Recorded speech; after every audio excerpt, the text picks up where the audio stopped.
Alors, aujourd'hui, je vais faire une vidéo concernant la pensée.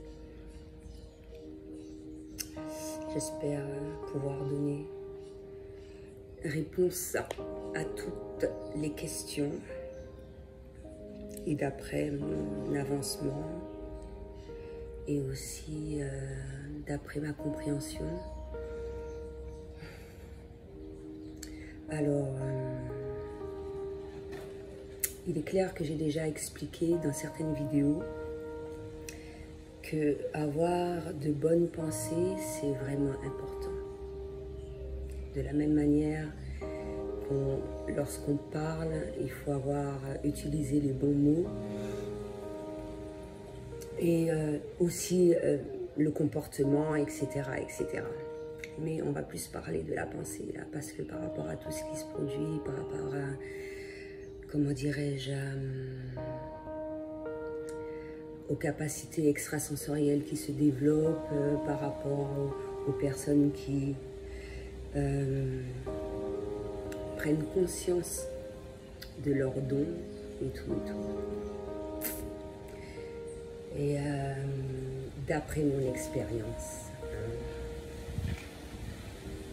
avoir une pensée positive, déjà de prime abord, c'est vraiment important vis-à-vis des situations, etc. Mais encore une fois, chaque personne a son niveau de conscience. Et il est clair que plus on va évoluer, plus on aura pris conscience d'un certain nombre de choses, plus on sera mieux à même de faire face à certaines situations. Mais ce que je voulais dire, c'est que l'énergie, il va pour beaucoup parce que on a tendance à croire que la pensée est négative, c'est-à-dire que de la même manière que pour la parole, certaines personnes vont se dire que oui, telle pensée est négative, etc., etc. Mais c'est l'énergie, moi j'estime, qui compte pour beaucoup, de la même manière que l'énergie dans ce qu'on dit, l'énergie dans le comportement.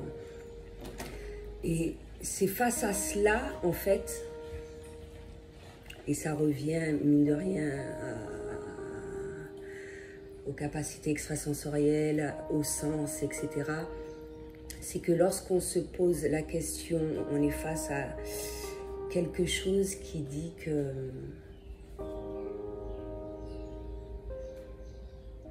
à laquelle on n'est pas habitué ou qu'on est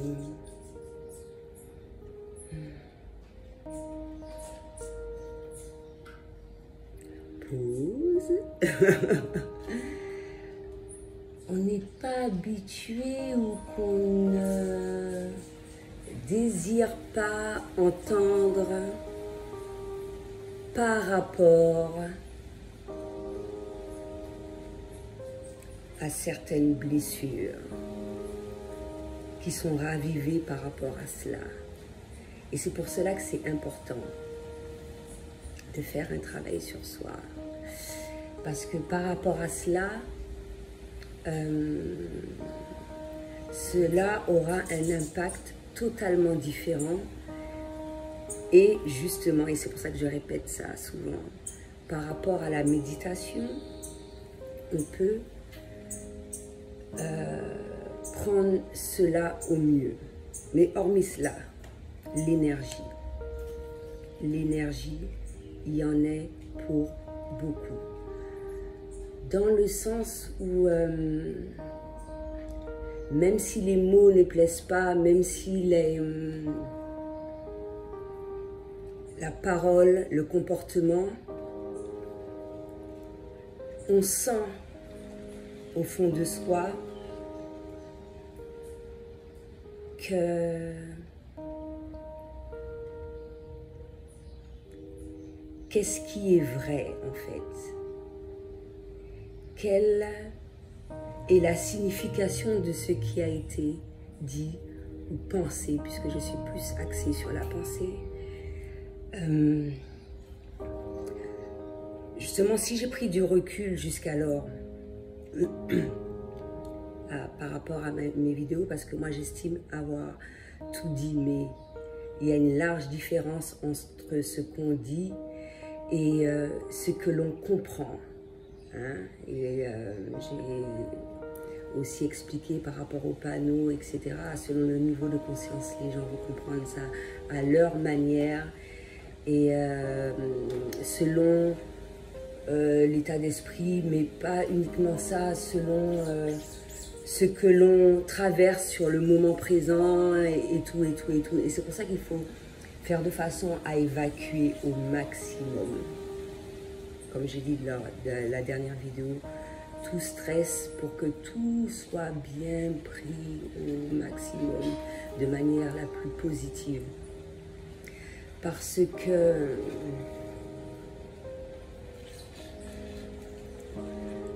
on peut vouloir dire ou penser un certain nombre de choses.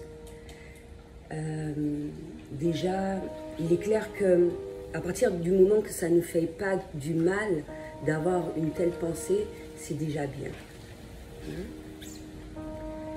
Certaines pensées, c'est comme je l'ai dit dans d'autres vidéos, on ne peut pas retenir les pensées.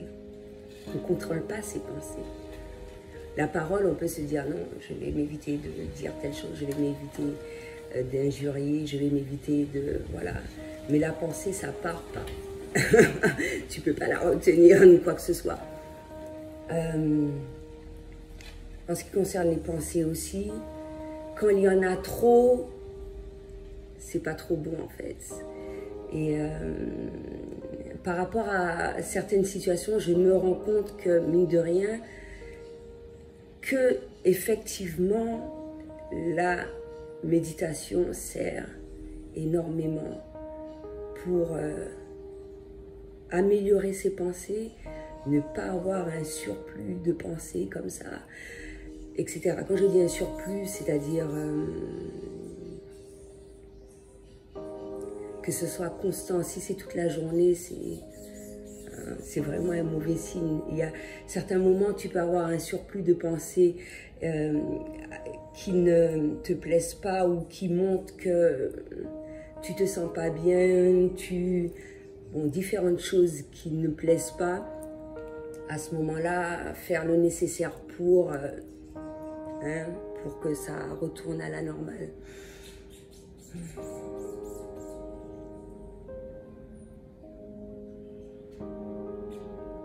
La pensée.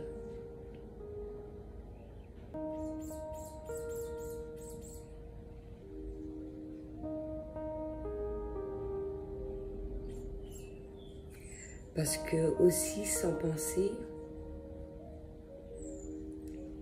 sans parole, sans comportement, le simple fait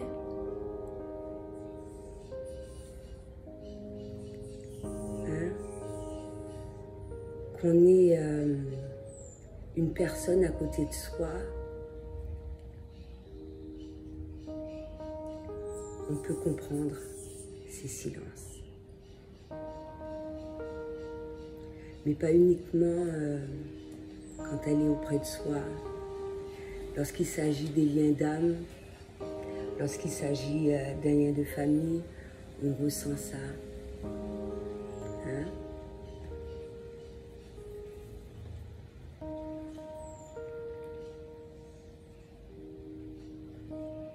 Et comme je l'ai expliqué par rapport à mes capacités, par rapport à mon hypersensibilité aussi, j'arrive à ressentir comme je ressens à l'heure actuelle. C'est pour ça que je dis pause. Assez souvent, je ressens encore plus maintenant qu'avant.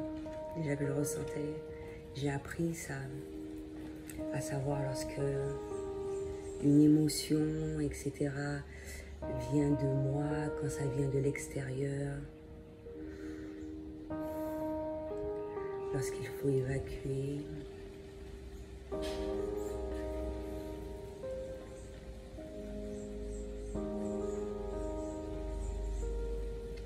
Lorsque je me sens fatiguée.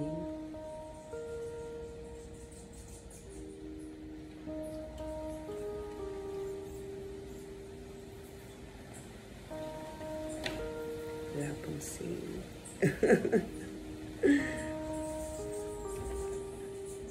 Et je pense que ça s'apprend au fur et à mesure. Si je suis arrivée jusqu'à ce stade-là, il est clair que quand même, et c'est maintenant que je m'en aperçois, que j'avais la faculté de faire pas mal de choses parce que j'étais très dans mes pensées, on va dire. Et je le suis toujours.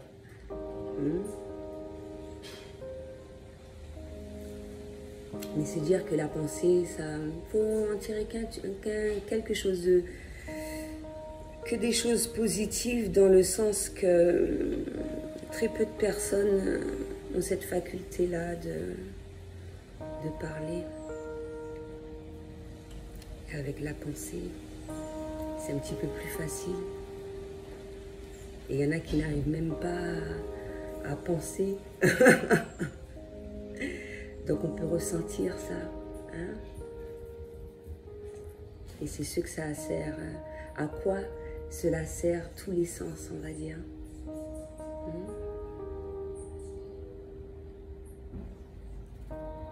Donc voilà. Je pense avoir un petit peu tout dit, mais j'ai encore énormément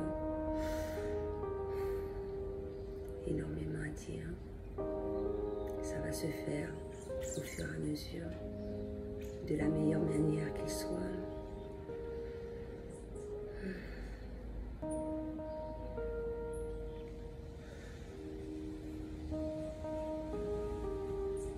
Voilà. C'est tout ce que j'avais à dire pour aujourd'hui. À bientôt.